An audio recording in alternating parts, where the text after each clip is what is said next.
Bugün aslında iki tane çok değerli konuşmacımız var. Kendileri İsrail Büyükelçiliği bugünkü programlar için geldiler sağ olsunlar. Ama öncelikle Shani Cooper'a ben çok teşekkür etmek istiyorum. Bu organizasyonu gerçekleşmesine çok büyük katkısı olan kendisi yeni Türkiye'ye tayin oldu. Ama hızlı bir şekilde de buradaki varlığını hissettirmeye başladı.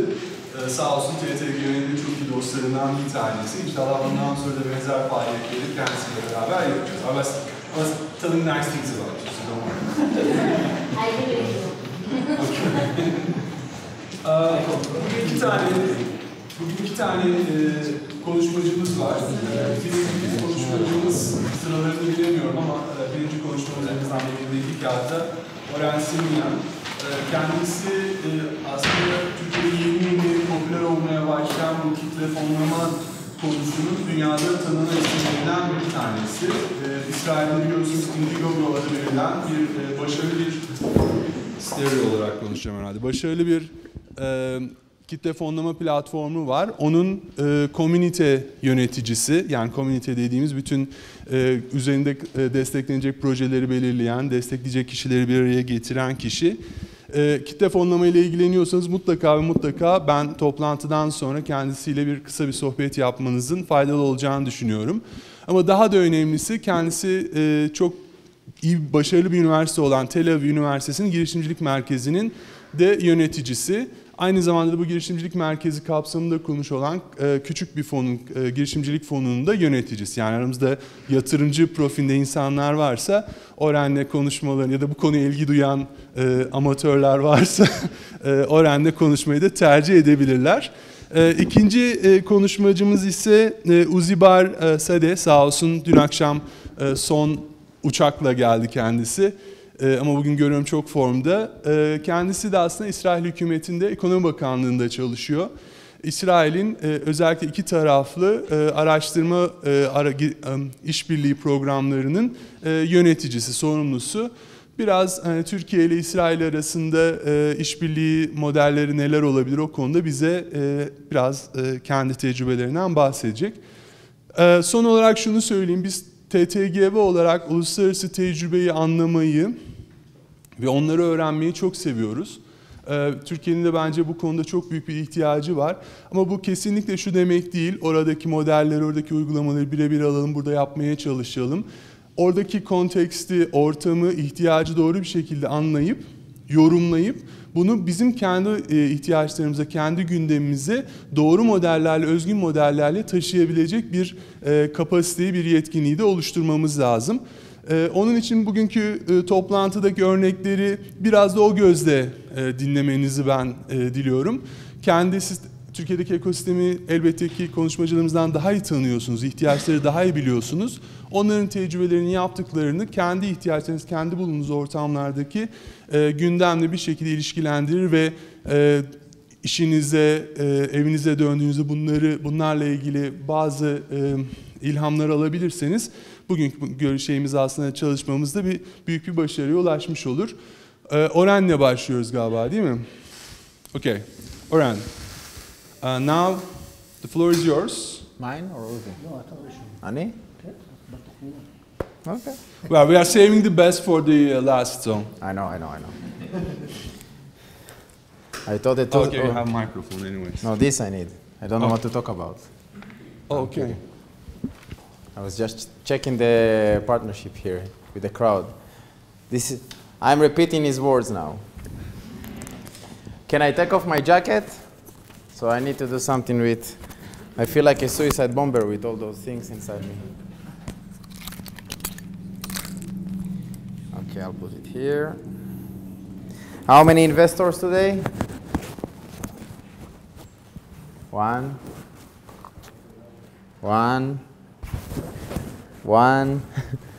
Any more investors? Okay, entrepreneurs?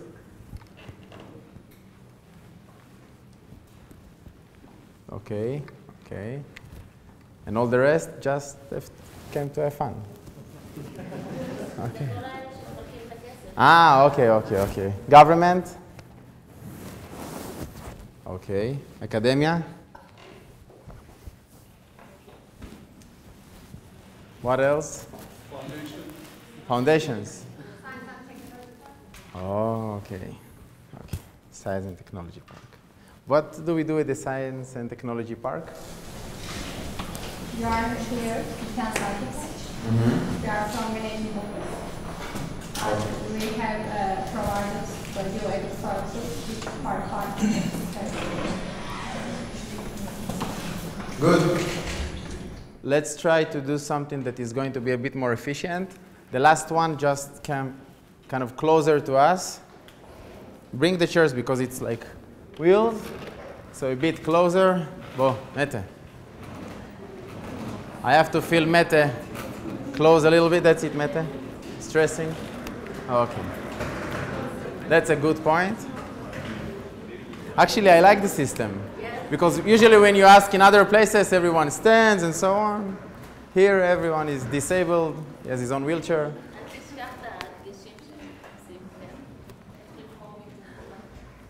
מה הדגשים? איך מה? Okay, okay. So we are supposed to talk today about how do you choose a good startup? Yeah? I have the invitation, so I have the topics I was supposed to talk about on the invitation. Kidding. Why are we today? I think we are today because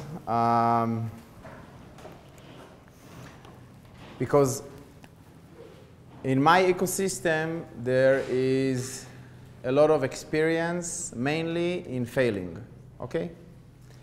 Mainly in doing not the right things. Mainly in doing things that we learned from them, okay? Usually what you hear about in the news are the good stories, okay? Good stories like maybe, how many of you are familiar with Better Place? How much money Better Place raised?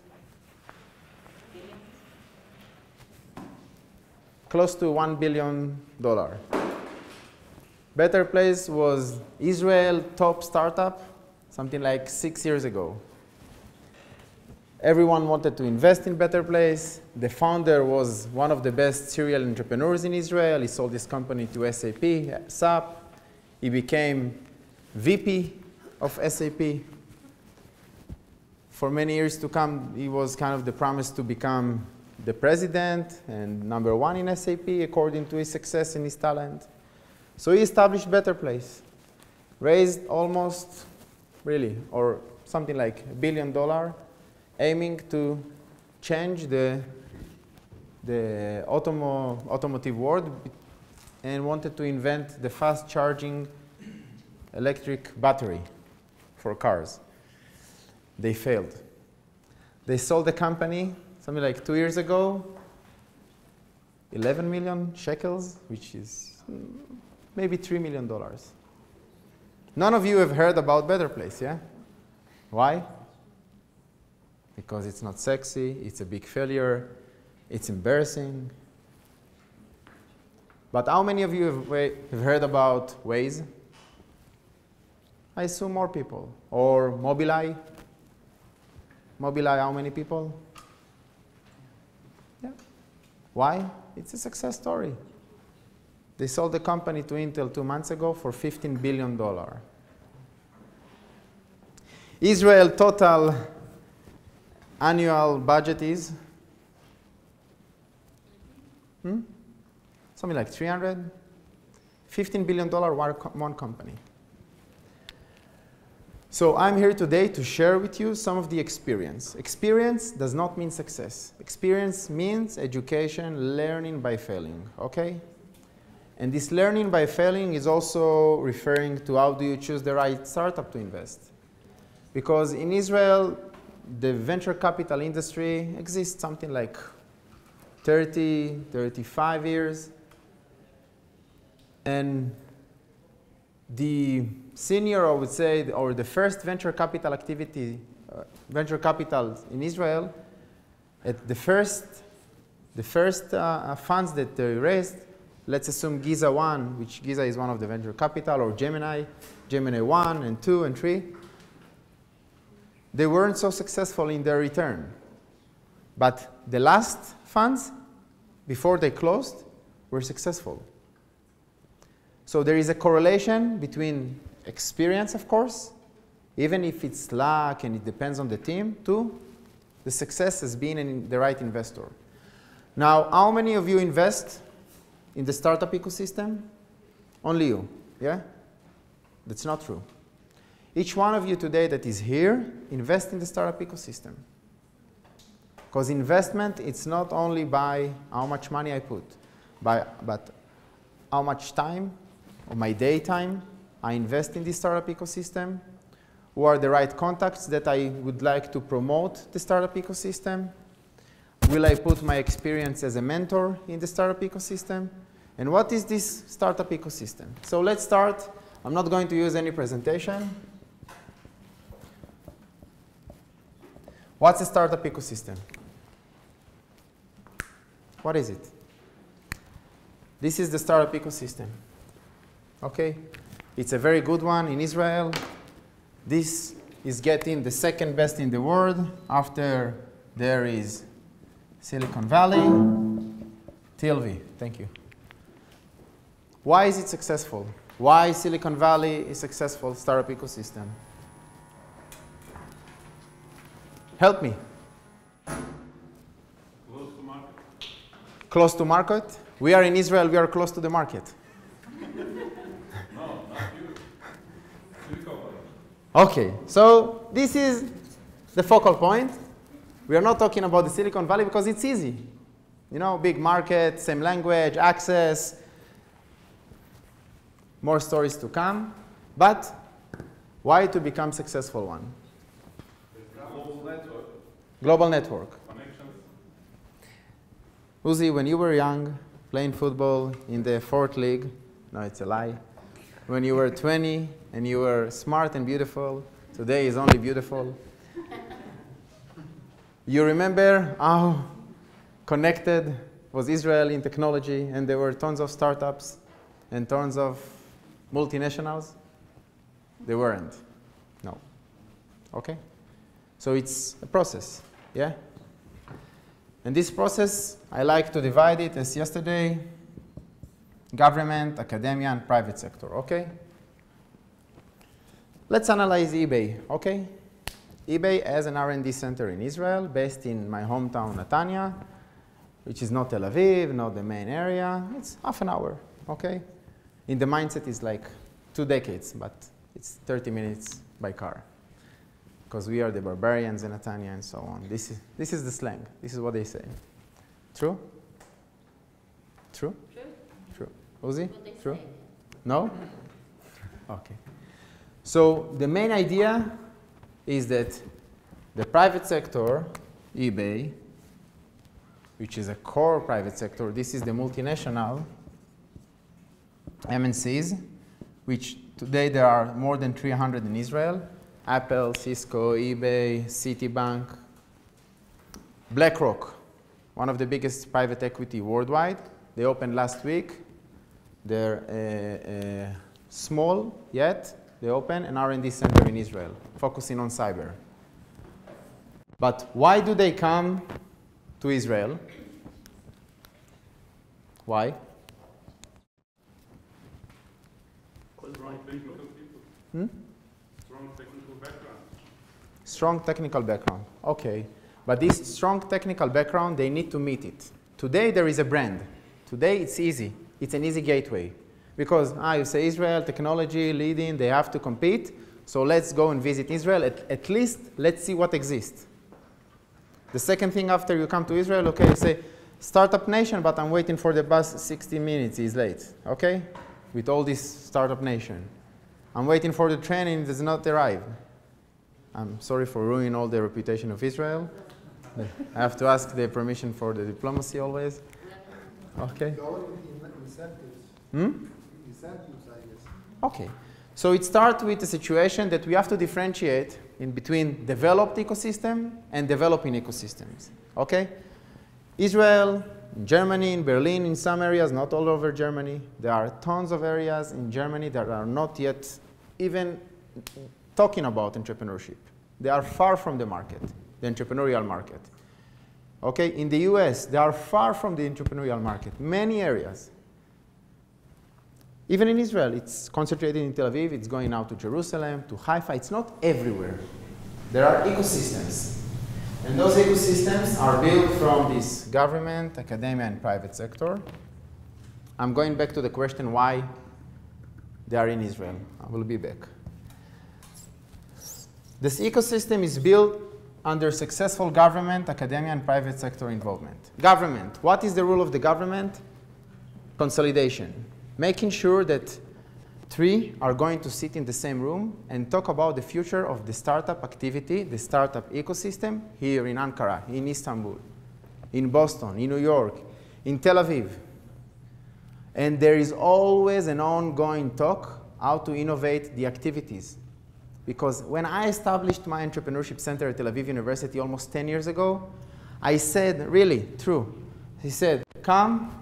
It took me 3 years to understand the model and so on. And then I said on the, I don't remember, the 6th of June, okay, the inauguration of the Entrepreneurship Center at Tel Aviv University, I booked a room, 100 people, and the Faculty of Law. And I said, okay, maybe 60 will come, the room will look full. I'm not going to be embarrassed. I was something like 26 years old. I said, okay, what to do? I invited one friend that had small exit, and then one friend of mine that was a professor at the World Bank, and I invited him to talk about the crisis, 2009 crisis, and then to establish the opportunity, to explain the opportunities. 350 people arrived, fully booked. They all came, wow, entrepreneurship, innovation, what's it all about? I called it Entrepreneurship Conference, that's it. If today I'm going to have the same event and I will call it Entrepreneurship Conference, how many people are going to come?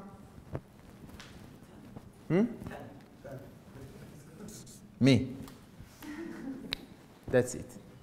It's not relevant anymore to talk about entrepreneurship and so on. What's relevant is to A, do, or B, focus, okay? That's something to take. Government is supposed to meet today at the university always to make sure people are sitting in the same room. Government, private, academia, they are talking about the future of innovation, the future of investment, entrepreneurship, how they collaborate together. This is one of the rules of the government to make sure they're all talking. The second thing is match funding. Uzi will talk about match funding as well. But the government has a super important rule. Israel is the highest spender on R&D per capita as part of the GDP on R&D. It's crazy. We are talking about the leading countries, South Korea, the Scandinavian countries, Israel. Not a nominal number. Of course, the Chinese take them all together. It means that we understand still today that Israel is a leading ecosystem, that the government is supposed to be the leader, supposed to invest money. This money, 99% is not going to be pure money. It means you put skin in the game, I will put skin in the game. You show me that you can help yourself, I will help you. And then we can talk about the percentage. But it gets to the situation that in a $600,000 investment, we will have, where is the private, where is the government? This is the private sector, this is the government support.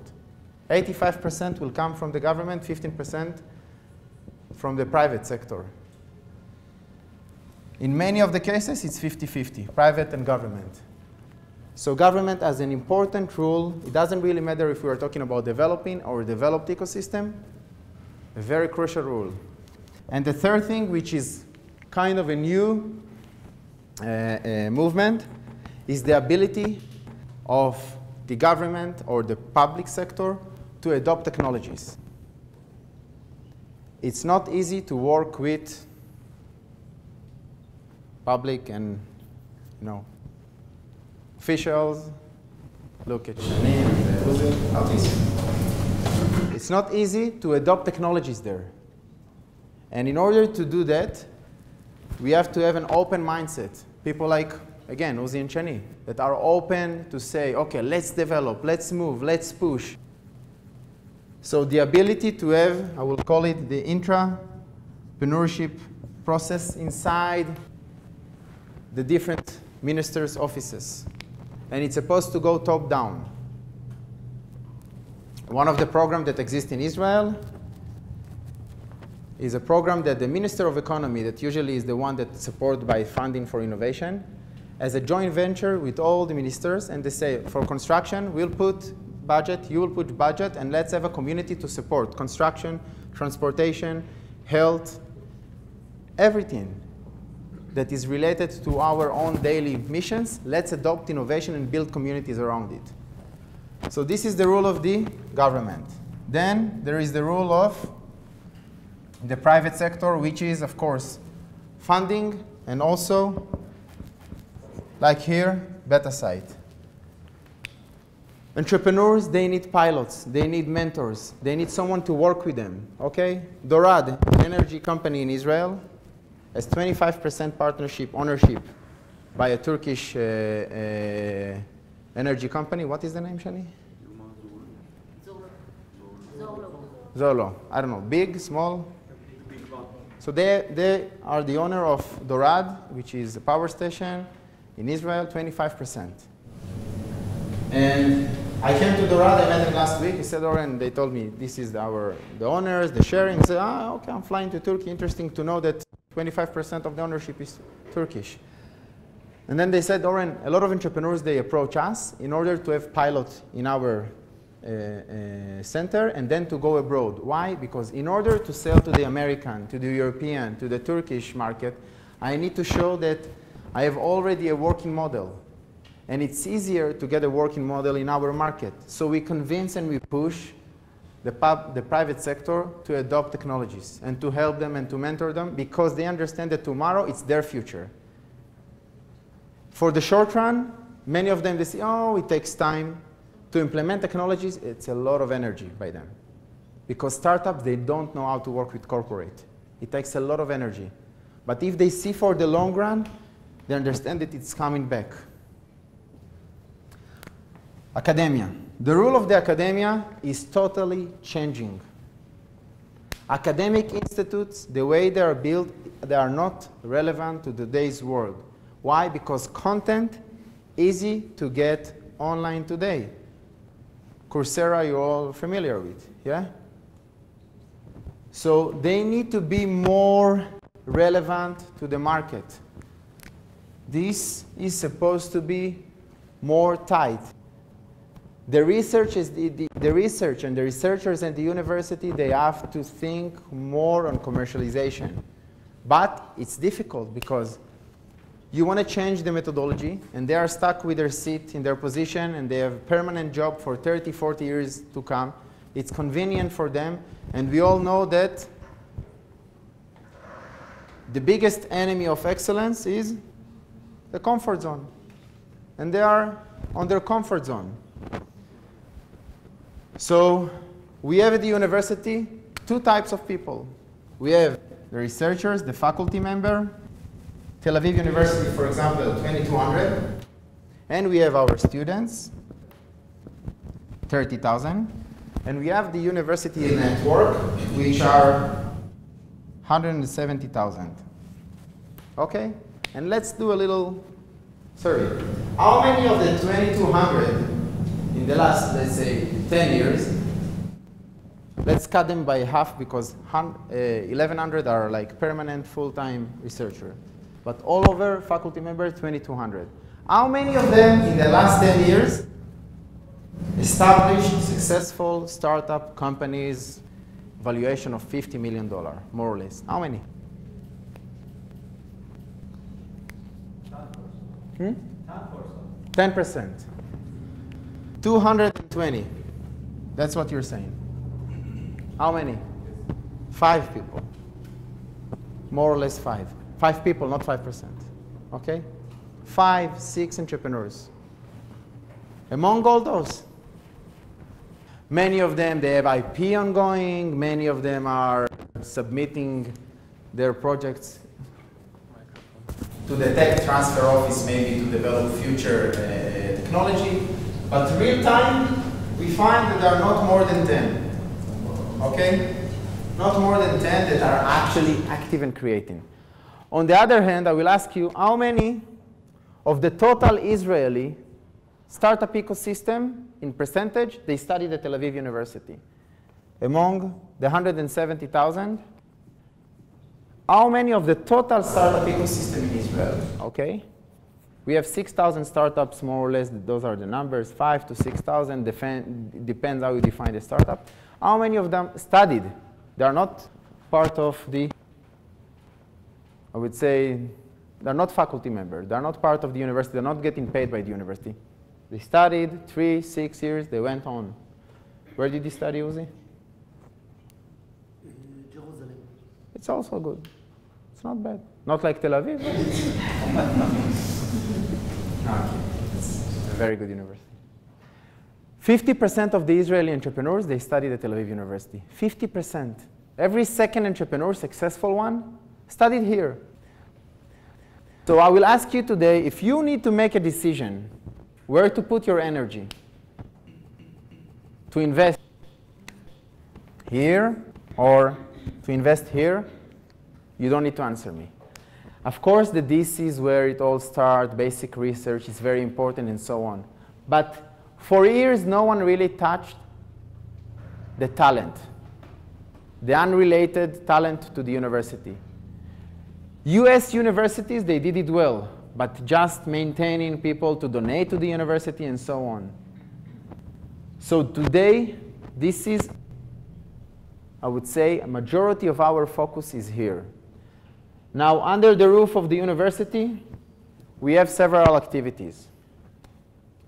We have our TTO, which is very active and is good, but still, numbers are far from the potential of our network, which is 170,000, as I said, and 30,000 students, 200,000 people that are the first cycle of TAU.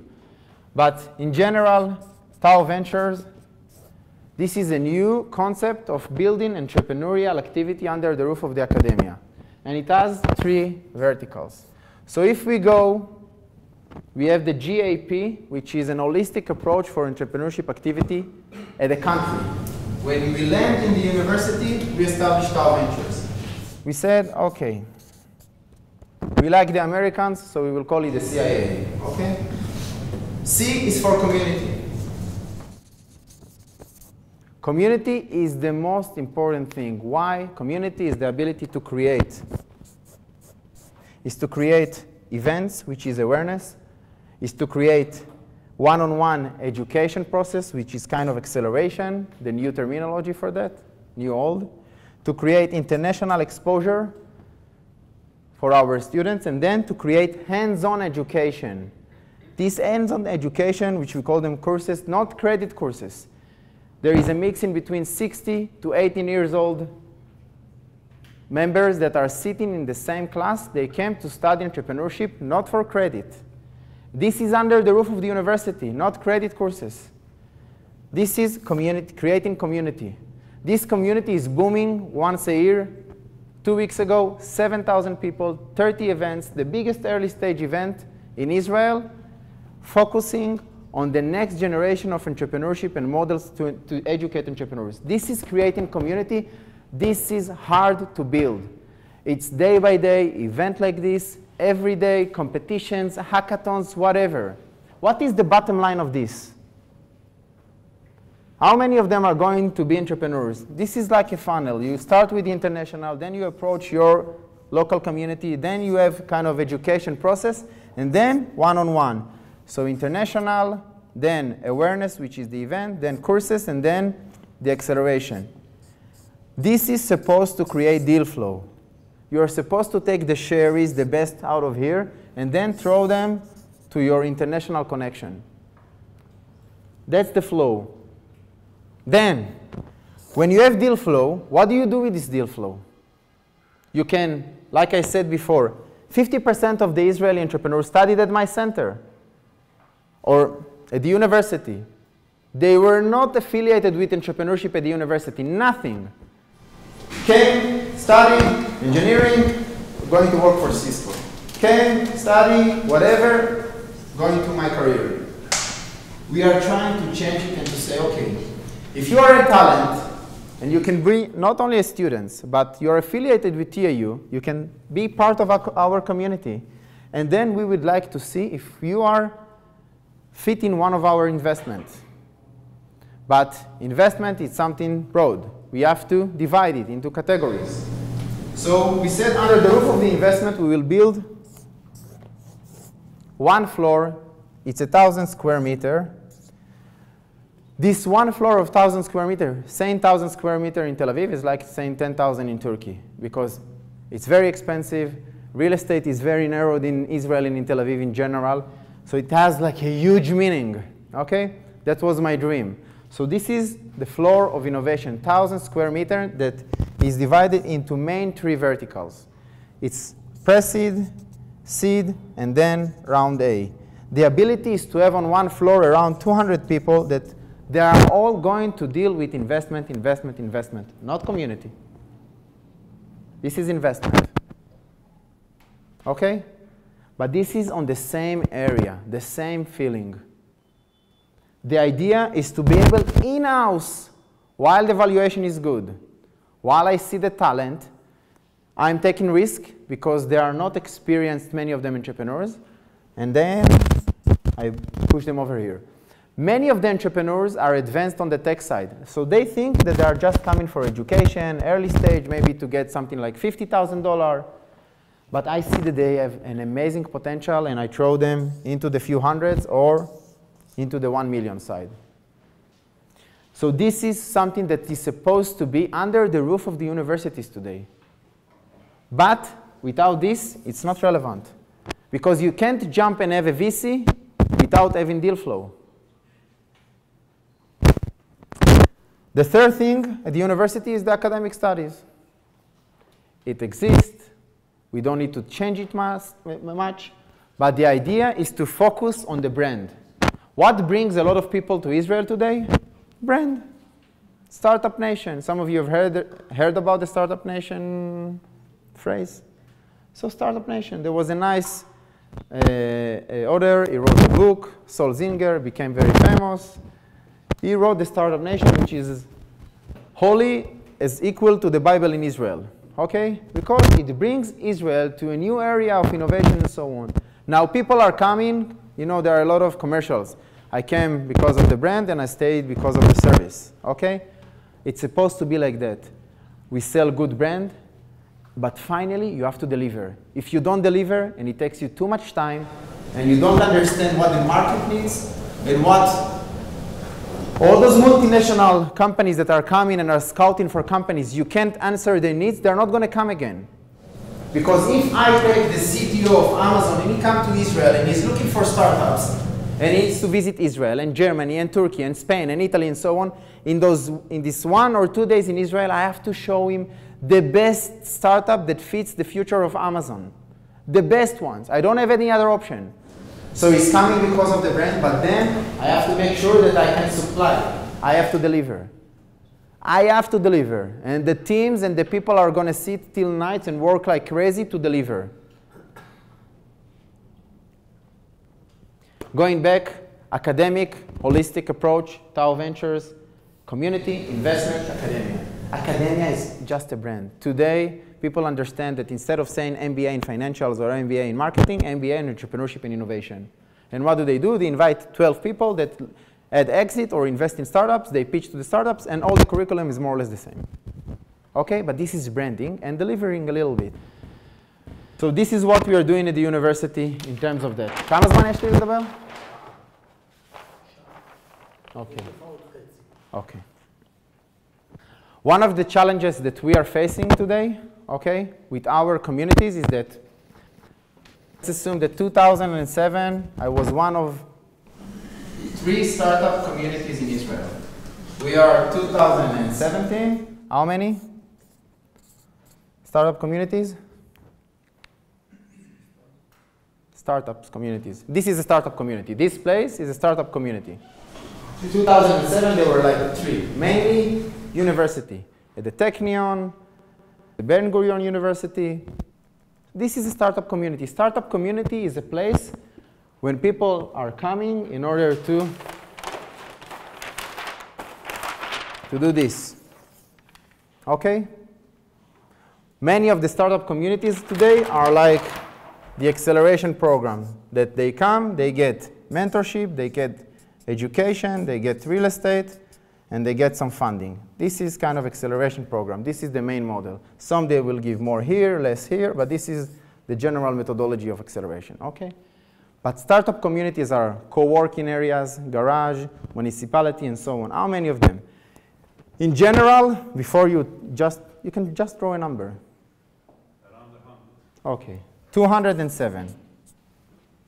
If I equal it to the population in Israel to Turkey, so it means that Turkey is double 10 than Israel. This is double 10.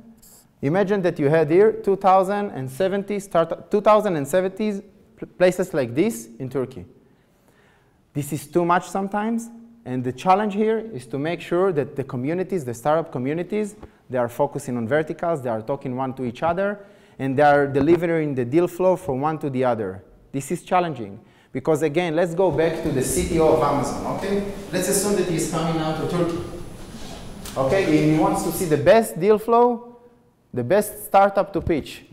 Mete, he calls you, say, I'm coming in 2 weeks, delegations of the best CTOs in Silicon Valley, and I want to see the best startups that fits Amazon. Then you start calling 2,070 startup communities to ask for startups. It's challenging. And this is now what happened in Israel, and we try to narrow and to make the places more expert, more vertical oriented. Because as I said before, just saying entrepreneurship center today does not interest anyone. So you have to focus on fintech, biotech, cybersecurity. You have to choose your focus of area, and there to have your community and to have your investment in second stage. Following to that, the startup communities are, just for you, are related to MNCs, multinationals. It started with corporate VC by most of the MNCs, like Intel Capital, Microsoft Capital, EMC Capital. Today, they are going to the early stage. Today, they are coming and saying, we want to meet the entrepreneurs at the earliest stage. Why? Because going back to the motivation of 2008, crisis, and then there is a hype in entrepreneurship and so on. This hype because of 2 reasons. Online development, and then the online payment, and then open platforms, crowdfunding, Airbnb, and so on. This is one motivation for entrepreneurship. The second one is unemployment, competition between the corporates, MNCs. They understand that if they are not going, like Watson, IBM, $1 billion investment by IBM to Watson. Siemens, $1 billion investment to develop the future. How many industries that exist here that are multi-million industries, they invest big chunk of money on their future? Not many. This is your rule to develop programs with them. I'm digging and I'm saying construction, construction, construction, energy, energy, energy, because it exists in Turkey, but yet to develop entrepreneurial solutions. And the third thing I really like is the jealous side. Once you're in the forest, and I always give an example of the 10 faculty members that commercialized and created successful startups in the Tel Aviv University, 3 of them are in the same building. And there are something like 30 buildings in the university. Why? Because if he can do it, I can do it. If Shani can do it, I can do it. Okay? It actually motivates people. The highest amount of wealthy individuals in the world exist where? Hong Kong. It's possible to touch big money. People in Hong Kong, they understand that he can do it, I can do it. It works like that. The second place is Tel Aviv. But Hong Kong create unicorns, mainly financial unicorns.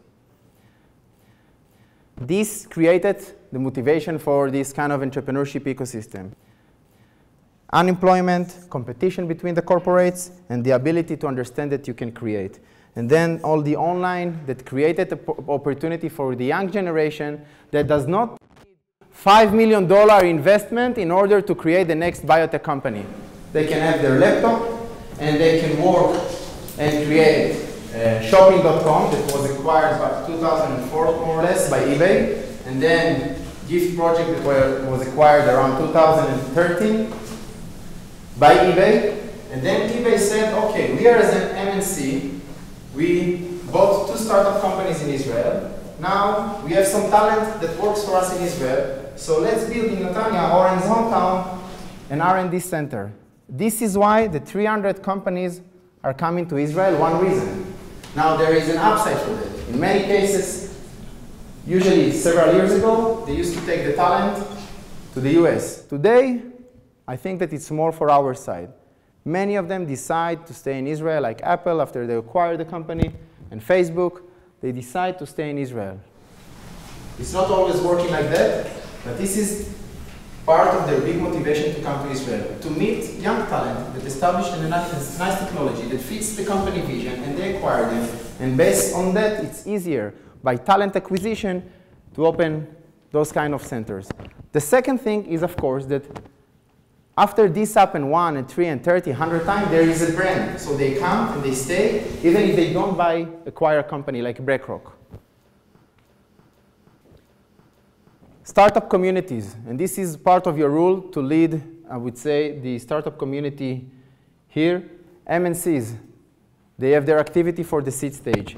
Then municipalities. Tel Aviv municipality, which is the biggest one, and also small municipalities, each one of them has a startup unit that supports, like Berlin Partners. It's known all over the world, like in Santiago, Chile. They actually support entrepreneurs. What is their rule? Like the government. If the government is supposed to have an open platform for innovation, same municipalities, they need to open their platform for innovation. Maybe their databases, maybe open places that's supported by the municipality to support entrepreneurs, but each one of them give his own resources. As I said, you are the only one who put a ticket here, but other people, they put different type of ticket. Real estate, time, mentorship, and so on. So this is by the municipalities. Then we see the niche areas. Niche is those startup communities that are independent and are focusing on IoT, on cyber, on fintech, independent by people. The evolution of those communities is a clear business model, because once there is a multinational that comes to Israel and says, we would like to focus on fintech, who has deal flow for us? They meet the one that are leading fintech in Israel. They say, okay, we will put now the ticket in your hands because you have the deal flow and you have the know-how. So at the beginning, and I analyzed it by 10 years, and I saw all the development of the startup communities. The one that were the early stage to be on top of IoT, fintech, cyber, they got the tickets from the investors and MNCs to develop investment vehicle or really strong supported funded startup communities. Then you have the international, Mass Challenge, Techstars, that each one of them also choose a vertical to focus. Techstars are focusing on fintech with Berkeley's capital in Israel. And, of course, my hometown, academia. All the leading academic centers, and even the small ones, they have an entrepreneurship center that is usually affiliated with other entrepreneurship centers. But this is critical, as I said, to create community. Okay? So this is the diversion of them. What we are facing today in terms of challenges in our market, there is a lot of buzz around being a startup, as being an entrepreneur, as we said, the new unemployed, and so on. And for us, it's very difficult because we have to get this deal flow. And if this deal flow was like this, okay, like 5 years ago, today you get much more companies from different channels. And the ability to screen them is focusing on several things. First of all, we put the team. The team is the most important thing. That's the first thing we look at when we screen startups that we want to get into our project or to invest. Team is the most important thing. What's a team? A team and a product is a plane. The more mature the product or the company is, we less tend to put all our eggs or our huevos in the team. Means that if we see that they can deliver or they have past success, we tend to put more energy or more meetings or more capabilities in screening them. Team. When I say team, it's divided in Israel to the academic side and also the tech capabilities that are coming mainly from the Army tech units. So this is hands-on innovation on our side. We actually want to see less schmooze, less fancy teams, but the ones that are more doers, the one that can execute. Usually we ask for at least 50% presence of tech talent in the team. Means that if there are 4 partners, we tend to have at least 2 tech guys. If it's 1 to 3, they're out. If it's 3 to 1, they have more, I would say, open mind by us. Team, then we want people that act local and think global. So if they have a diverse background, that they can approach the US market, UK market, and so on, we tend to put more, we say in English, if you speak English with an investor and you have the accent, your valuation goes high. This is how it is. When I hire employees, where are you from? My mom is from the UK. Where are your mom from? My mom, like mama, is from Libya. Okay, UK guy, come. This is how it works. We want to have the show, and not only the show, the mindset.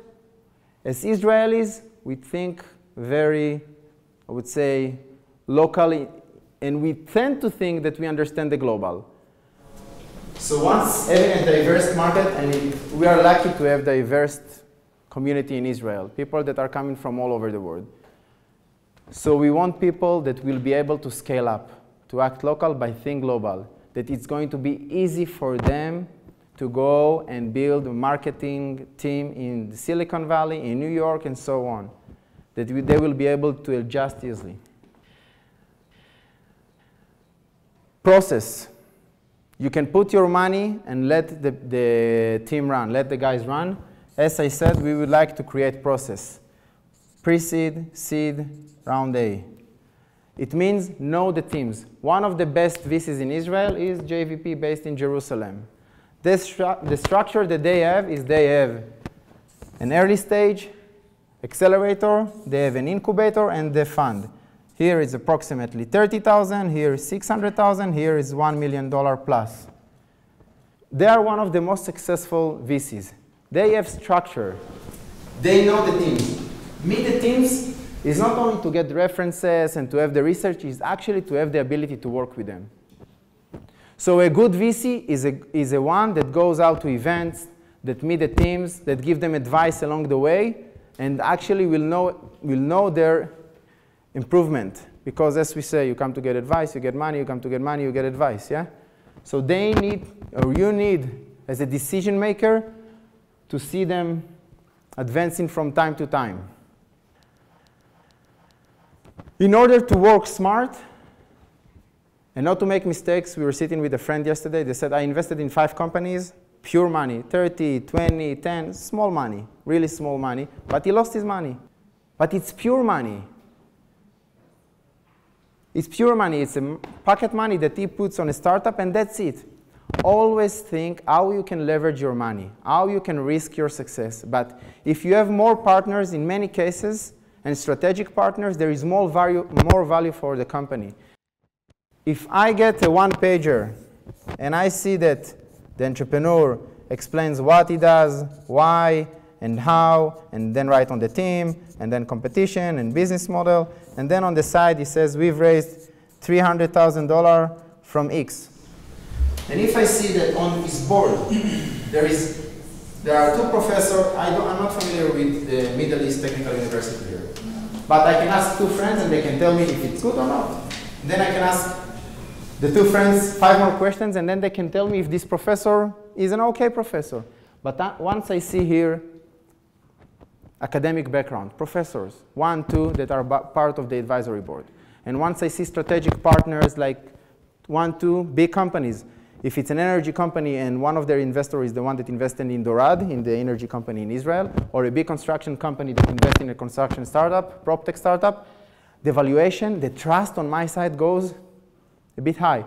So this one pager has a lot of meaning for me of what they present. Now, many of the entrepreneurs, they go and they create a one-pager, start delivering it. No, it's supposed to be like I send my CV to you to work in a VC, or I send my CV to you to work with Meta. It's a different CV. So it's supposed to be a different one-pager. They don't get it, okay? But this is their face to the investors. Because once I get it, you know what I do with it? I send it to 12, 15 of my friends. What do you think about these startups? And it goes. Once you're in the market, you are in the market. I pass it to this and to that and to this and ask questions if they are a good company. So you have to make sure that you look fine. You are always going to be on a beta mode as a startup. Okay? Google are beta, YouTube are beta. Most of the products, even tangible hardware products, they are not in the end product. They are always on process. But the material is supposed to be the same material as I will get from an Israeli, German, and a US-based startup, with the best English, with the best attitude, and with the jokes that only the Americans understand. Okay? This is the way it's supposed to be. And I expect to get it like that. Now, once I get it, try to gain value. Academic strength, as I said, strategic, as I said, and then diverse in the money. Where is it coming from? Diversity, if it has power. If I was able to raise from your friend some of the money, but he leveraged. He called one big company and he said, I'm investing, follow me, invest. It creates more trust. Syndication. If there is only one VC here and he invests, try to look for smart syndication. People tend to invest with someone that is leading in the market. Okay? There are a lot of cases for that, like in Israel, iAngels and our crowd means that I create a deal, as we talked about. Okay? People would like to invest. Investment, as I said at the beginning, the successful funds in Israel were the last funds of the venture capital. So Giza, they raised 6 funds or 5 funds. The most successful one was the last one because it's experience. There is a clear correlation in between the experience and the success there. There is a lot of luck, but there is a clear correlation related to the experience. So I know that you are based here in the Turkish market. I know there are good startups. I need to follow you. I would like to follow you. I have some contact to Ankara, to Istanbul. Let's spend some money here in terms of our risk management. But I need someone to lead the investment. Okay? Like the multinationals that they came to the floor. The floor is a fintech community in Israel. There are, I think, 4 to 5 banks, Santander, and I don't remember the others, that each one of them put a nice ticket of money to invest in this startup community that invest only in fintech. They are called the floor. So it means that if I would like to invest in the market, I need someone to follow. You are my follower. You are my lead investor because you are the only one here. But you are my lead investor. I will put my trust in you. And if someone will tell me in Turkey, listen, I want to invest in startups, syndicate with him. He has experience. He knows the market. When I started, I had an amazing mentor. He came and he actually, without names, once a week, 4 hours, he came and he was the main mentor in my entrepreneurship course at the university. It was kind of a friendly ask. Can you come? He said yes. And I admired him. I said, wow, he's such an amazing guy. Every week, between 5 to 9, he comes to the university. He pays parking, and he spends time, and so on. Really, I admired him. I thank him for that. What was his win? What did he get from that? He will go to heaven. Anyway, he will go to heaven, or to hell. Yalla. Anyway, we will go. Yalla in Israel, we say like yalla for let's go, let's do. Do you want to eat something? Yalla, like tamam. And I've heard that in Turkey, yalla means yalla mete. It's a bit different. Why? after something like a year and a half, I got a presentation from his fund that's saying that he is on the fund, that he is taking this presentation and using to meet LPs, limited partners, to raise money. And strategic partners for his fund, Tel Aviv University Entrepreneurship Center. I am his strategic partner. I can say no. He supported me so much. There is a clear win, okay? So you understand, you need to understand that people are looking for your entrepreneurs. Uzi, that's not polite. Such an Israeli. There is the market. Let's say that this is a mouth, okay? The MNCs, they want to eat your startups, okay? But they want it in a nice box, okay? You need to be the connector between the opportunities and the food, okay? They want to eat your food. But let's not forget, they have Italian food, they have Spanish food, they have Turkish food, Israeli food. German food is not so good. Only the food. Startups are good. But the idea is that there is many types of dish, like kebab, okay? So they need to understand that there is kebab and baklava. If we are not going to present it, they are not going to come. If we are not going to create a balanced deal with the government, they are not going to come. If we are not going to have piggy bag. Now, what Yossi did to me, the Turkish market can do some of it to Israel. Israel, we know how to get a value, okay? But if you say we have a triangle, Berlin, they did it amazing with Tel Aviv. We had many events with Berlin and so on. There are 20,000 Israelis in Berlin. There are 100,000. The second biggest startup ecosystem after Israel of Israelis is in New York. Crazy amounts of startups that are going out. We have competition. Israelis, yeah, we like Israel, yada, yada. That's number one, you know. This is before love. No? Can I ask a question?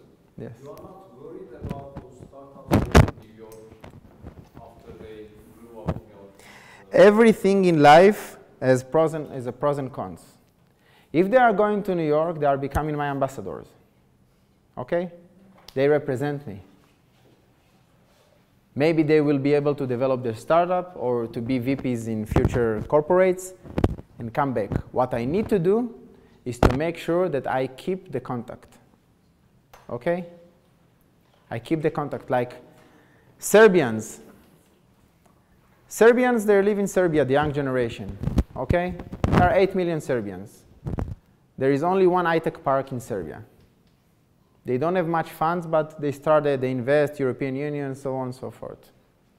But the diaspora, after the war, Kosovo, whatever, the diaspora of Serbians that are involved in tech startups and ecosystem is huge. So the question is, how do you bring them not back, how do you connect them? Now, if I am the smart Serbia, I would say, come back, don't pay taxes, just be part of the ecosystem. And if I am the greedy Serbia, I would say, come back, you weren't here 10 years, pay taxes. No one will come. So this is one of the strengths. So you need to work with people that are going out, that they are going to become your ambassadors. Okay? It's not easy. You have to create value for them. But why? But if I have an option to invest in Shani, which is Israeli, she speaks Hebrew, or in Meta, which is a friend, but both of them are friends, he doesn't speak Hebrew, she speaks Hebrew, easier to invest in Shani. If Mete will come and he will have a friend that same quality, same people, speak Turkish, does not speak Turkish, eat the same thing, born in the same city, it's easier. This is the connection. But you need to find the right mechanism. Okay. Challenges that we have still now, fundraising. Fundraising, it's never easy. And per capita worldwide, there is the most availability for funding in Israel. But is it true? No, because valuation in Silicon Valley is still higher. So if you have a startup, usually it's valuated more in Silicon Valley than in Israel, in many cases. We are still missing the round B+. It exists, but we are still missing vehicles. Angel angels, community, private sector is very active. But they are very active according to past, I would say, support by the government and ability to fail on top of the government support. Finally, let's not forget, entrepreneurship, education. Entrepreneurship is education. But if you are there and if you are part of this forest while it's a growing forest, you are going to be the one that are going to represent the next VCs, the next multinationals, the next activity. One of the most demanded positions in Israel now is to become a startup community manager. Really, there is a position for that defined. People are looking to become startup community manager for IBM, for Cisco, for Amazon, for TAU, for whatever. This is what they're looking in their life. I get approached on Facebook, LinkedIn, friends. Are you looking for a startup community manager? This is a new definition. It's a new word. How many like them in Israel? Around 400, because there are 207 communities, and it's just growing and growing and growing. What those people are doing? Scouting. They are party boys. They are doing events, scouting. They are nice to the community, and some of them understand a little bit technology, not all of them. But they create, you know, a startup community is supposed to be balanced, because as an entrepreneur, you really work hard. Let's not forget it. You really work hard. If you raise money, you're on the plan. You have to give reports to your investors. It's not easy. And if you didn't raise money, you are totally, you know, frustrated. Your wife or your friend and your parents, they're all stressing you. You're in a bubble. There are some hypes. Yes, I want this grant. Yes, I want a competition. But it's a peak and then frustration, a peak and frustration. It's not easy. And in order to keep and sustain for 2 or 3 years till you will be able to say, okay, I tried and failed, and I'm moving on, or succeed, you have to have work hard, play hard. This is why cities like Berlin succeed, like Tel Aviv succeed, like New York, because at the end of the day, people need to charge their batteries. I have a friend, I like Hamburg, it's a nice city, but to be an entrepreneur in Hamburg, it's very difficult. You have to enjoy life after you spend so much energy, and it's not 5 to 9 work, it's a 24/7 work. This is, again, creating those vibes that they are, in many cases, are colorful vibes. When I came over here to this place, this is not an office. This is an open area for me. This is colorful area. This allows my brand to think, to connect, not to be formal, not to have a specific place to sit on a chair, but to think outside. And this has a lot of impact. If you will look at the most advanced co-working areas in the world now, like WeWork, Mindspace, Safe Spaces, and so on, they are all built in order to create interaction between people. And this is part of your role and part of my role. To focus a little bit about, in a nutshell, what I'm doing today at the venture capital activity at Tel Aviv University is we have focus on 4 funds, just to finish with that. So just to put in under time zone, I started 2007, yeah? And then 2008 I did research and I gave up my career and started doing my non-profit activity. And for many years I did socialism for the capitalism. I was actually supporting entrepreneurs. They make money. I was happy. And then I said, one time I came to the university. There was the guard of the university. In Israel, there are guards everywhere. Actually, always also here in Turkey. You come, and then Dennis, the permanent guard, he said, Oren, why do you look, I asked him, Dennis, why do you look so sad? He said, it's going to be okay. I said, when? He says, on the 10th of the month, I'm getting my salary. I told him, you know what's the difference in between us? I'm very happy 29 days. The 10th of the month, I'm very sad.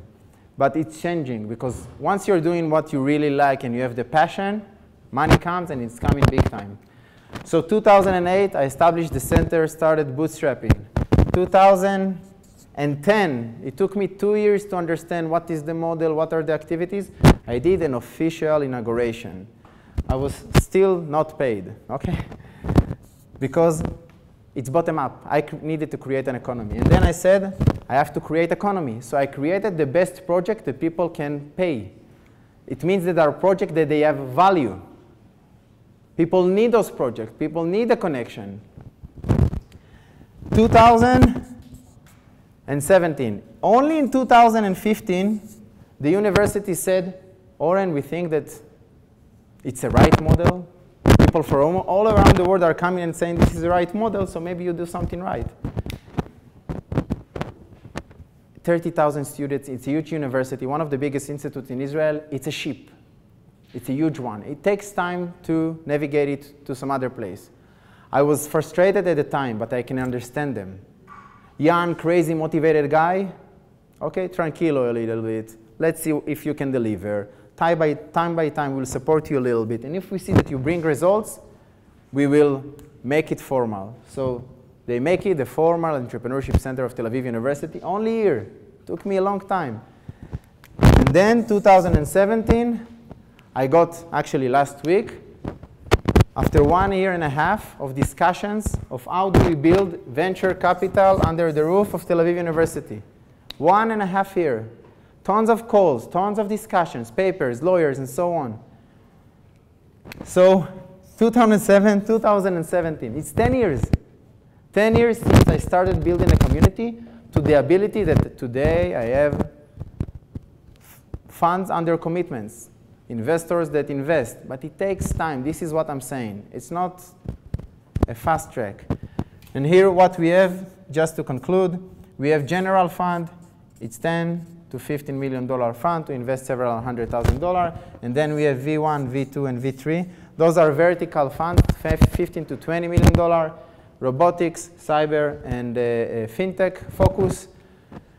Here is high network individual, rich guys, $1 million, $2 million investment. Here is corporates, minimum $3 million investment per each. The model is regular VC model like you have, but only private money. Only private money, non-government. As an investor, for example, if I would like to leverage the money, so I assume I will invest $300,000, I can go to the government and ask from my friend's office, his friends, to match my money in order to invest. But this is pure money that we are working. This is closed almost. This is halfway.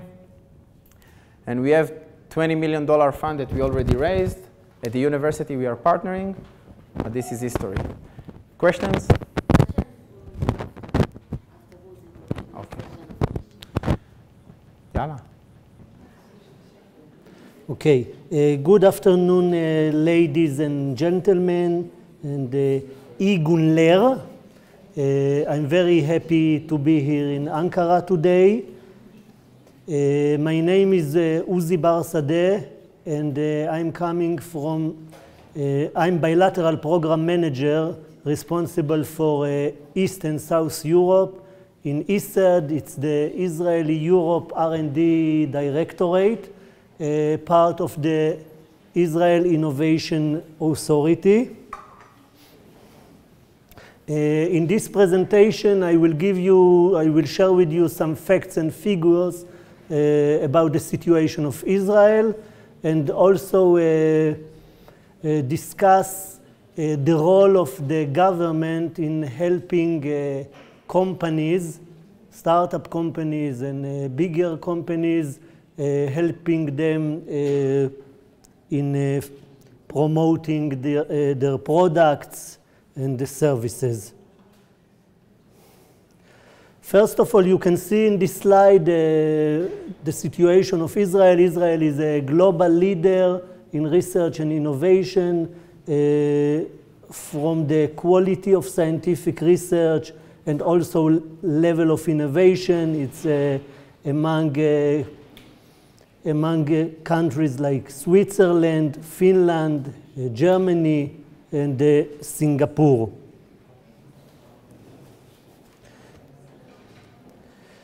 Also, the high-tech sector contribution to Israeli industry export is very high. In the last more than 20 years, it's approximately 50% of the total industrial export. Also, the spend on civilian R&D is quite high. We have more accurate figures, but it's about 4.5% of the GDP. As far as I know, South Korea is now almost a little bit behind us. Also, Israelis are relatively well educated, and you can see in Israel the proportion of university graduate in the age of 35 to 44 group is almost 50%. Okay, also we have here some startup figures. In the last 10 years, we have a total of new 7,000 startups, and 41 of these startups are the internet sector.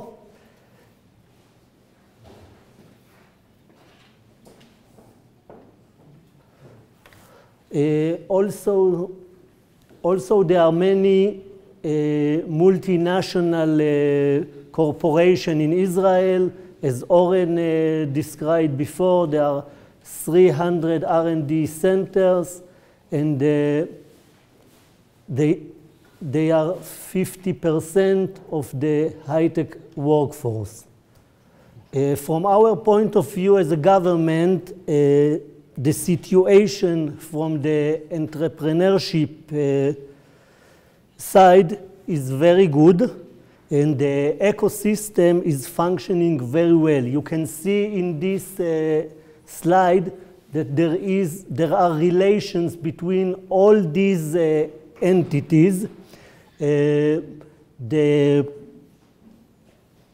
army creates a lot of talented people and ideas that are streaming to the industry. The academic institution, the universities, and also the startup companies are also a very dominant figure in this ecosystem. The startup companies, there are now 5,000 active companies. 1,200 are starting their activities every year, and 800 are closing. And all of this creates entrepreneurial atmosphere.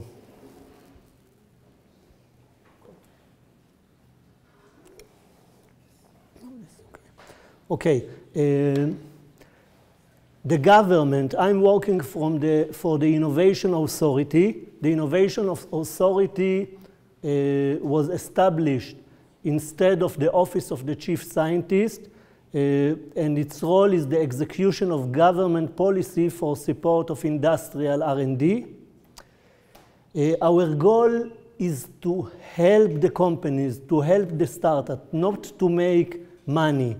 We have at about 40 different programs to promote innovative R&D.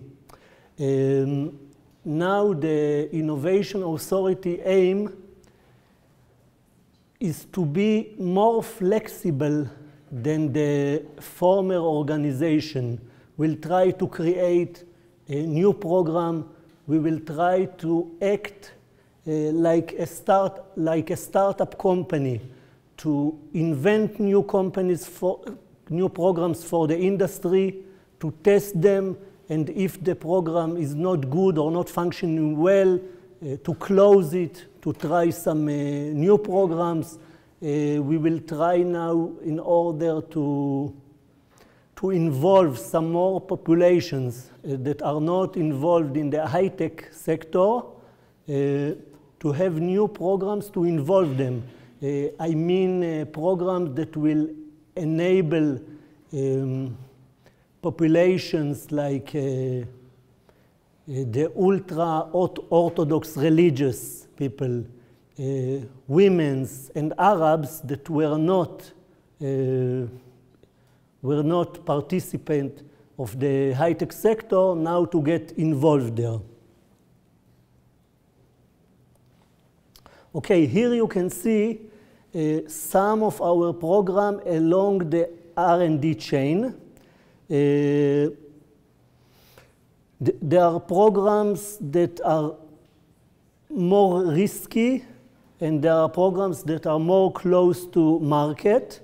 We have the international programs, and we have the competitive R&D is the main program. It's a program with 75% of the budget, and it's for a little more matured companies who are getting funding for their R&D projects.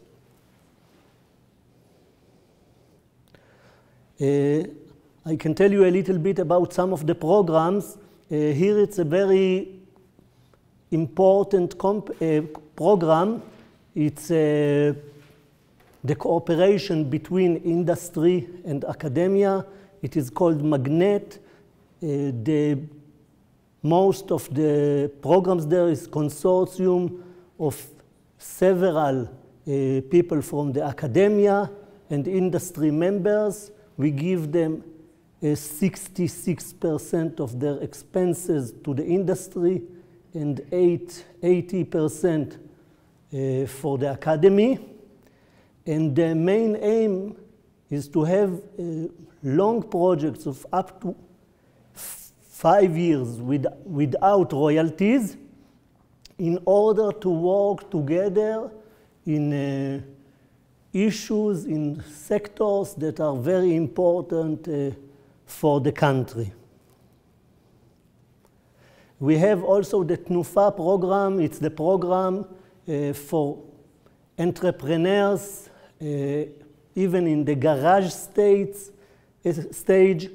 they can get up to $60,000, and the government gives 85% of their expenditures in order to have a patent search, feasibility, market search, etc., and also for prototype building. Another important program we have is the technological incubators, which support companies also in their beginnings. It was created 25 years ago when we had a big immigration from Russia, and it was a solution for the country how to give them some sort of what to do, because most of them were well educated with academic degrees and engineers. So we build the technological incubators. In the incubators, they can get up to $600,000 for 2 years, and the grant is 85% of the budget. We had in the past 26 incubators that are all over the country, because we would like that people from, not only from the center, not only from Tel Aviv, will be there. Now, all of these incubators, about approximately 20 incubators, are privatized. The government gives the funding, but they are owned by big companies from abroad, and there is a tender every few years in order to choose who will be the owner of the incubators. And the incubators are focused, some incubators on life sciences, some of ICT, etc.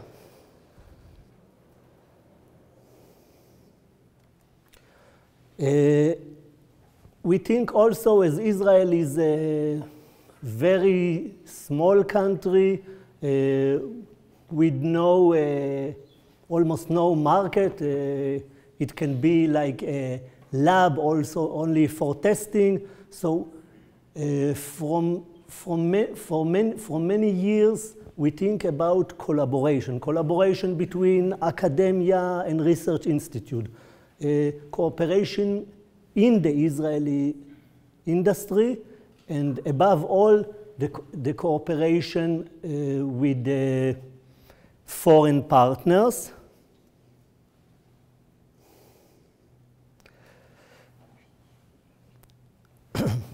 This is some of the reason why to cooperate. And in this area, we have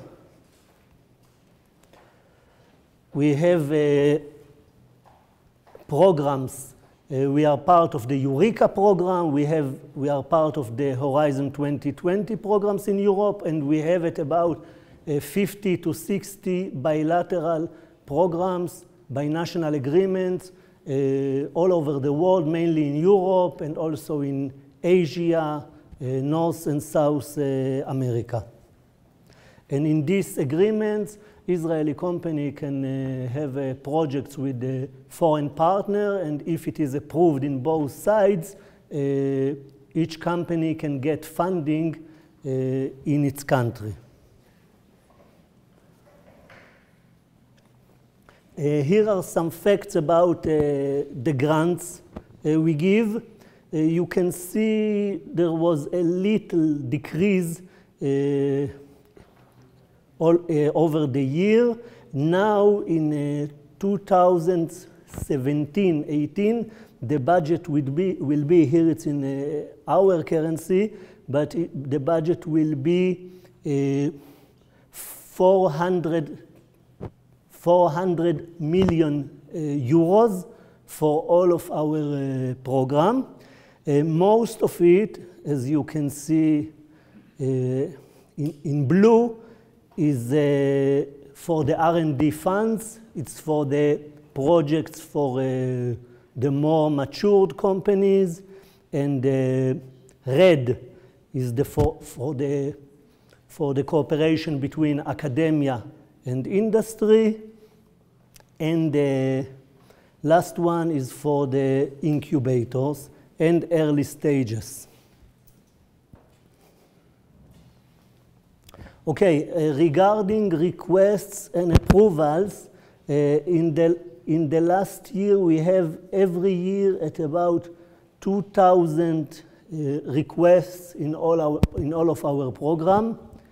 The amount of what the company requests, amount of money, is up to 4 times more than the budget that we have.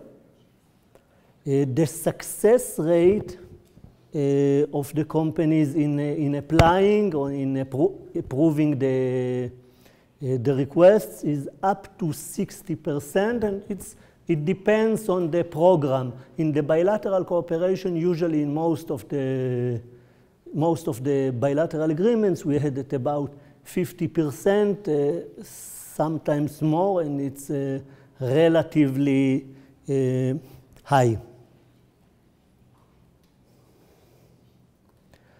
Okay, the grants by technology sectors, you can see in these slides. In 2015, the most, we gave much more money to communication and software, and then to medical devices. Usually it's very stable, but in the last few years there is a tendency that we give more money to life sciences companies.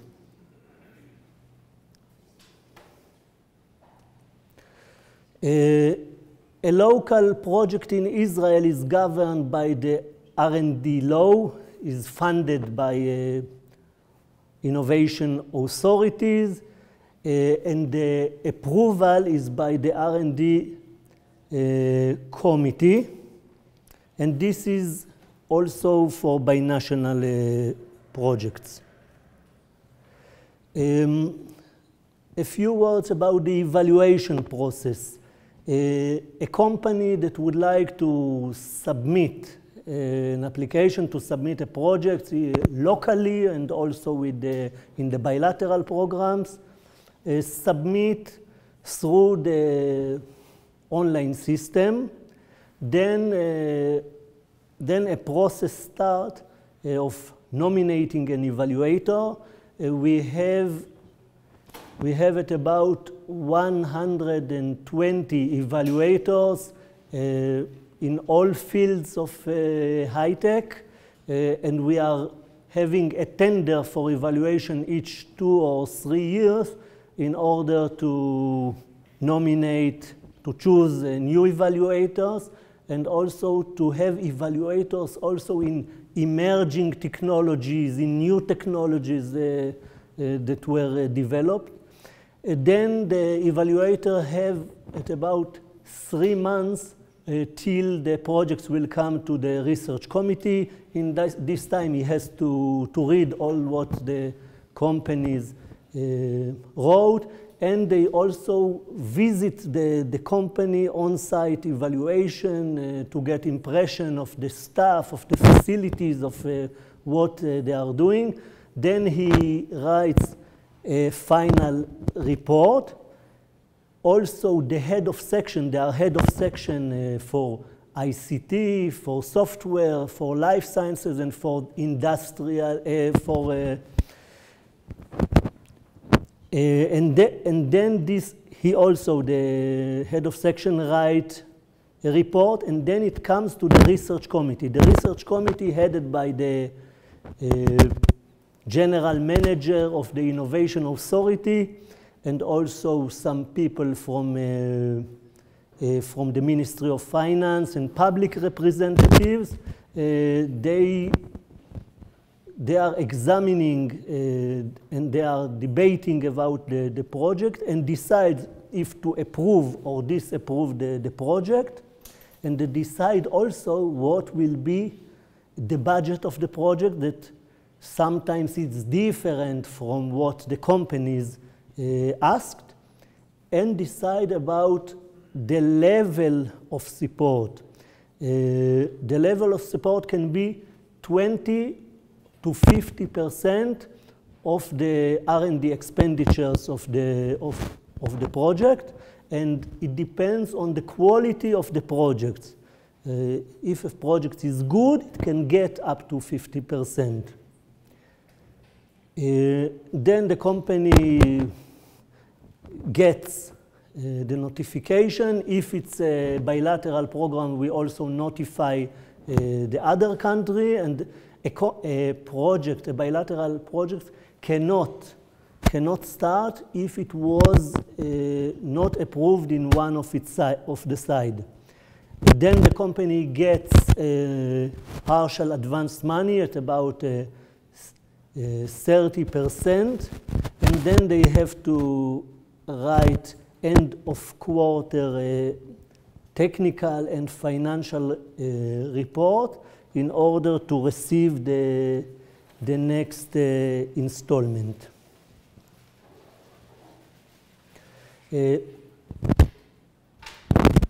About the evaluation criteria.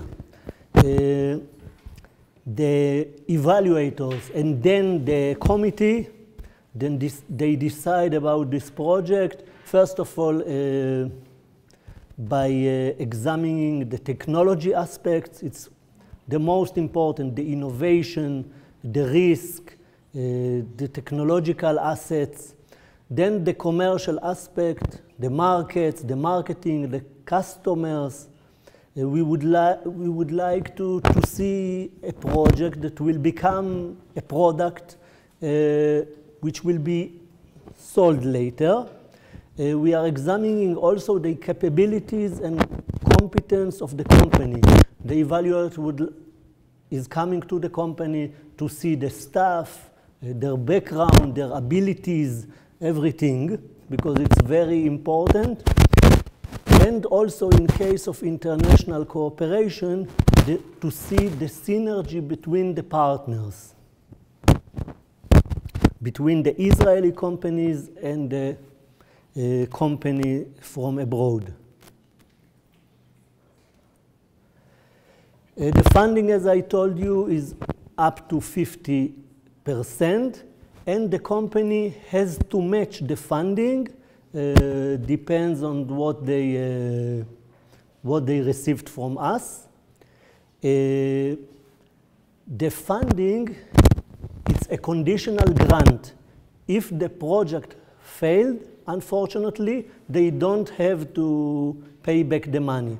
But if it succeeds, they have to pay royalties till they give back what they received at about 3% of their sales of this, only from this project every year until they pay back. Here I have some facts about Israeli participation in Horizon 2020. Also, Turkey has a lot of success there. Till now, it's only the half of this program. After 3 years, we were involved in almost in 500 projects, and more than 200 Israeli companies were participate in a project with 68 other countries. The main pillars of Israeli companies and projects were the European Research Council and the Future in Emerging Technologies, Research Infrastructure, ICT, Nanotechnologies, Space, and Biotechnology. These are some examples of approved projects between Turkey and Israeli partner. One project in the field of plastic was between Israeli company Dair Laboratories and the Turkish companies Mine Plastic Industriel. And also there are projects between Tel Aviv University and Technion, Israeli Institute of Technology in Haifa, with the TOBB.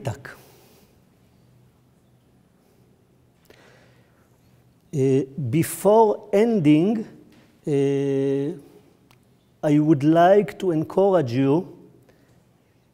Okay, I have another slide also about Israeli cooperation with other countries in Horizon 2020. You see that the biggest number is cooperation projects with Germany, and then with Spain, Italy, and the United Kingdom. With Turkey, we had 41 projects till now. It's a nice number, but we hope it will improve. I would like to encourage the people here, companies, university. We would like to have more cooperation with you. If you are interested, you can contact me. You can contact. We have managers of departments. We have 3 departments for the various fields in Horizon 2020, the thematic field. You can ask us to find partner for you, and then you can go with your Israeli partners to Horizon 2020 projects, and also for the bilateral program, because we have a binational agreement between Turkey and Israel for industrial R&D, and we would like to see as much as possible cooperation between us for the sake of the companies from both sides. Thank you very much.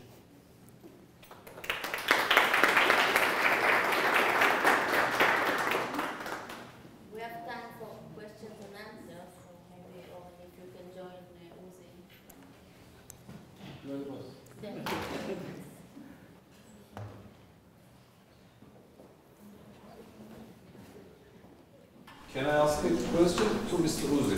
Yes, please. Thank you very much for the very nice and informative numerical presentation. Time to time I travel to Maryland, USA. There is a center in USA called the Maryland Israel Development Center. Okay. So if we were to set up a similar center here in Turkey, collaborating with Israel, would you be the correct authority, or who is the... Maryland Israel Development Center. Okay. Yes. Okay. What is the model there, and who is the authority in Israel? Okay. I can answer you because Maryland Israel agreement was the first agreement that was signed in the 90s, and I was responsible for implementing this agreement. So it was our first bilateral, and it's a center that was established in Maryland, like centers that you have, like TOBB, like Innovation Authority. We don't have to establish something like this. You have this. It's only a center that helps companies to find contacts in Israel. They are arranging business delegation. They are funding the companies. Building the bridge. Yes. So you have it here. You have TOBB, you have TTGV, you have Ankara Foundation. So it's something that you already have. Okay.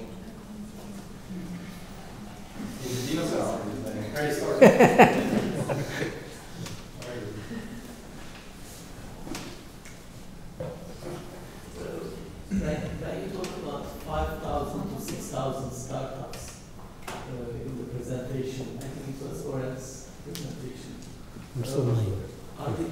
Are we talking about tech-based startups or all the startups in 1 year? What kind of startups that 50% of them are from your university? It's not that 50% are coming from the university. The founders of the startups are from the university. Okay? Yeah, from the students, Founders. graduate. Founders. I wish they were all, belong to the university or something like that. I wouldn't stand here now. They are diverse, all kind of. All kind of. But there is a difference in between SMB and a startup. Okay? That's the difference we have to do. When we say startup, the idea is that they spend money on R&D, okay? E-commerce, biotech, cyber, fintech, diverse. But it has some technology. It's not a business. We're not talking about small, medium businesses. Okay, when somebody launch a business enterprise at the beginning, it's not a startup, you call it. The startup you are using explicitly for investing to research And not for service. or Not for service. innovation. Yeah. If there are many, I would say, kind of software development houses that are doing some product, we don't define them as a startup. Once they are doing the product, they are a startup. But if they give services as well, it's a business. So when do you think a startup is an SME? Do you have we sometimes call it 3 years. Sometimes a startup could be 2 kids in our last year of the program and they are a startup, and on the other hand, we have a $50 million funded startup, and both of them will call themselves entrepreneurs, founders, and startups. And in many cases, the 2 young guys that didn't raise anything, can scale up faster than the $50 million funded startup. So it's very hard to define. For us, startup is an SME, and startup is according to the definition of the EU. It's usually up to 250 people. It's SME definition, Okay, yes, so yes. You're from the government side, There is no discrimination between startup and SME. They are all SMEs. Yes, for us, they are SMEs. I have a question about the Ministry of Economy's investment to incubation centers. Are those all belong to universities, like university incubation centers, or are there any private ones, incubator accelerators that you are funding, I believe in the range of 600,000? Okay, they are all privatized now. All privatized, okay. Yes. In the beginning, they were not privatized, but now there is a tender every 2-3 years in each geographical sector in order to find a new owner, manager of the incubator. אתה רוצה להוסיף על דוגמאות? So what I said regarding the Hebrew University, they are partnering with private, partners like Reliance, but I would say that in general, it's a for-profit vehicle. So beside the Hebrew University, I don't think that there are any academic institutes that are partnering in an incubator model today. Do you differentiate between spin-outs and startups? For spin-outs, we mean that faculty members establish a separate company, or you mentioned that your students, for example, establishing a startup. So the spin-off is also a definition of a product that grew up in a startup company and they did some pivot and they spin-off. So the idea when we talk about it from a new university point of view, yes, so it's related to the commercialization, tech transfer office responsibility. Students are not, we are not going to define them as a spin-off. Maybe faculty members. So do you push your faculty members to establish a startup? We push them, but they fall. No, of course we push. It's a different process. I showed you numbers. You can't compete numbers. Of course, it's smaller number. There are 1% faculty members than the network of the university, which is 200,000. First cycle. So you can't compare it by numbers, but also in terms of potential, it's different, as I said.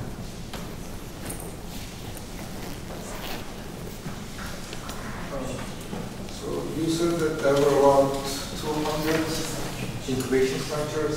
No. You have to Community differentiate. centers. This is a big difference. There are incubators, which in all the world, incubators are like accelerators, like all those hubs.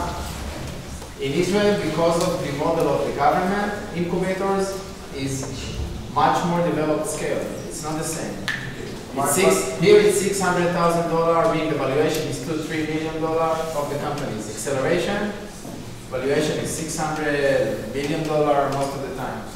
Okay, Mario, community centers, you said that there were around 270. Yeah, startup community. Okay. So, how can you measure the difference in the performance of different such community centers? Do you have I can't hear you. From the beginning? Among those community centers, do you have any measurement of success rate of one community center against another? So you said, for example, No. yours is, what I'm wondering is, yours is in one of the more developed universities, and there are lots of other universities who have less input like research. Yeah, okay. Success by a community, startup community. So Microsoft startup community has different KPIs than university community, than Citibank or municipality. Municipality would like to attract as much more company to establish in their own area to pay municipality taxes and to brand themselves. Microsoft would like to have companies on social responsibility. They would like to see deal flow. They would like to be branded as leading startup ecosystem leaders. Each one of them has his own KPIs for success. They will define their KPIs for success. And also the corporates, they have different approach. Like Flextronics came to Israel, and they would like to do something around startups and smart cities. I thought they are coming for marketing or for company social responsibility or to see deal flow. No, but they were coming in order to bring with them leading partners, the same size as Flextronics, to develop an activity with them. So they saw the opportunity of developing the startup ecosystem just to sit close to decision makers on top level like them. Each one has different measurement for success. In general, what we need to see is what are the KPIs for a community, not what are the KPIs for the success, because each one will define his own success. And KPIs for community is the ability to be international, to have awareness, to have education, and to have kind of one-on-one support, kind of acceleration. Is the $600 grant to the startups in the incubators? It's an investment. To the incubators that for their operators? First of all, it's an investment. And the second thing, it's a pure equity investment that is made by the owner of the incubator to the startup. And the owner of the incubator, not the government, owns the equity.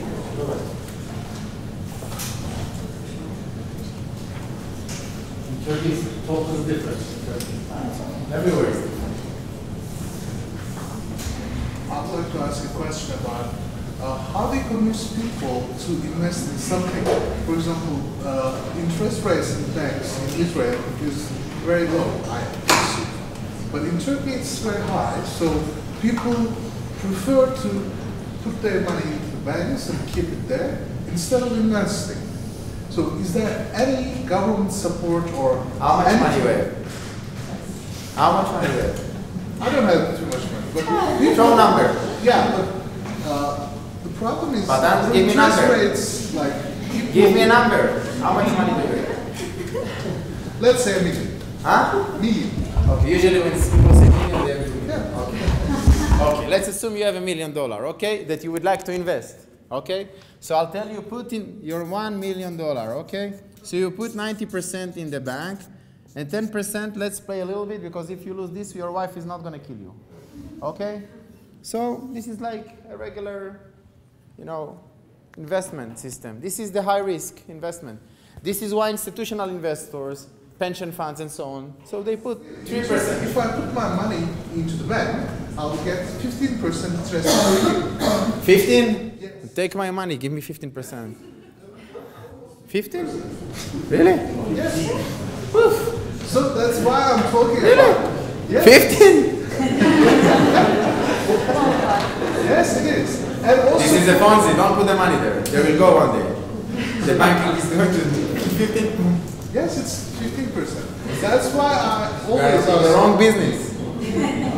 That's always why I ask. Yeah, but people I'll tell you for something. support. Okay, you would like in life, okay, there is something that is, first of all, most of the decisions we make are irrational decision making. Most of them, And you're in life, you can have a mainstream, regular life. Sometimes we take risk. Most of our life is going to be mainstream, but sometimes we would like to take risk. I'm not saying put all your huevos, all your eggs, all your life in this risk. But if you can balance and create something that is more the money in the bank, you know the future. Yeah? It's like being an accountant. You know that for many years you're going to be an accountant, you're going to be a CFO, you're going to earn a nice money, and that's it, and then you are heaven or hell. Okay? That's life.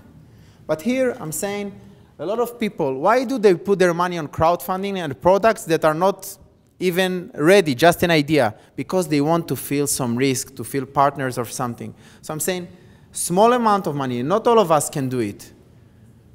This is why there is a big challenge in crowdfunding that people would like to invest in equity. They think that they are going to make an exit. They put $10,000, which it's those $10,000 are a lot of money for them. But in the startup world is nothing. So I'm saying put, comparing to what you have and your abilities, in places that you can scale up 20x on the money. You're not going to do 20x on your money or 10x on the money on a banking, I would say, system. You're going to do 15%, which is nice, but you're not going to do 20x or 30x. And you're not going to develop a different systematic way of thinking, which has take the money, put it in the bank. So you better understand that also in the future, you have to put your money somewhere where you can have scaling up. And in the bank, you're not going to scale up. And today it's 50%, and tomorrow it's going to be 10 or 5, or in Israel, it's like, do you hold the money if you put money? Okay? I don't know. I don't put the money in the bank. Okay, but for example, think again. So, investor takes some share from the company because True. of the money. True. So, in Turkey, how do you balance these things? For example, if the percent of the inflation and the interest rate is 0.1 or 2 points, so how do you balance something? For example, if you invest in 100,000 Turkish liras in a company, so how much share a company will give back because of the rates of the interest? First of all, you have to differentiate. You can't make the calculation in between you and the startups. I can get there 30% or 50%, so I want here this amount of, I would say, shares. It's not related because you can put your money in the bank, but you can put your money also in the food company or buy a minivan and make 50% and put a driver that will run around this time.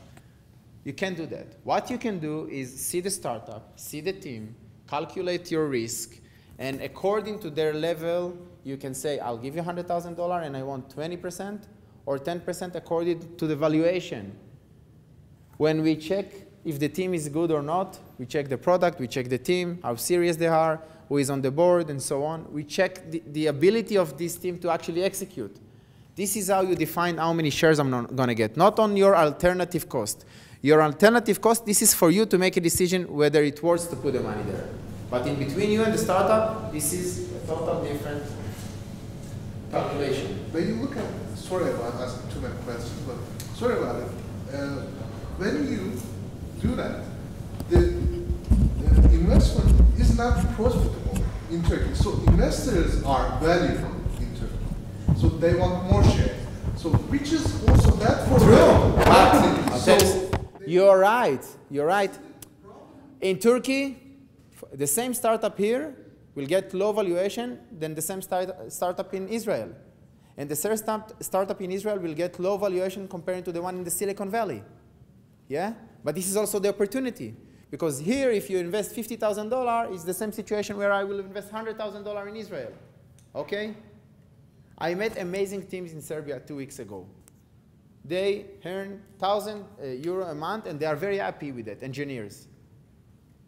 I can't hire an engineer in less than €3,000, 2.5, minimum amount in Israel. Minimum, if you take some risk and so on. You can't. You can't. So in different ecosystem, you have a bonus on that. It's high risk, but there are many startups that will raise money because there aren't many opportunities here. So if you have some money, you can win an opportunity. That's A. B, check with the government how you can leverage your money and get, I would say, balance your risk. I'm sure something exists there. I'm sure. You just need to check. Most of the people, they just complain before they check. So check. Do you know what are the incentives programs by the Turkish government? You know, if you put a $50,000, what do you get as an incentive? Okay. There are a few programs. Keep it simple. Okay, there's a program. Tax incentives. Tax incentives. Okay, that's also good. Just that. Only tax incentive? Okay, that's also good. You see, keep it simple, tax. Boom. Okay. So, you are all invited to dinner. Uzi will invite you for free beers. Thank you for coming. Shani, toda rabba. We have our dear ambassador. He has a lot of interest in promoting. We had a long talk yesterday promoting high tech between Israel and Turkey, and he came over here just to say that, I think. Would you like to? Yalla. Yalla, I'm sorry. Haydi. Haydi. That's it? Simple. So thank you very much, and thank you, Shani, and thank you for coming here. Thank you to Bill Kent, and of course thank you, Uzi and Oren, for making all the way and sharing with you the Israeli experience, a unique ecosystem that was built that allowed innovation companies to flourish. You asked a question before, and I think that the answer is also risk-taking. Israelis are quite happy to take risks. You can't create anything if you don't take a risk. It's part of the mentality. It's part of being. And it's different from a place to place, but every place has people who are ready to take risk, and they are the entrepreneurs.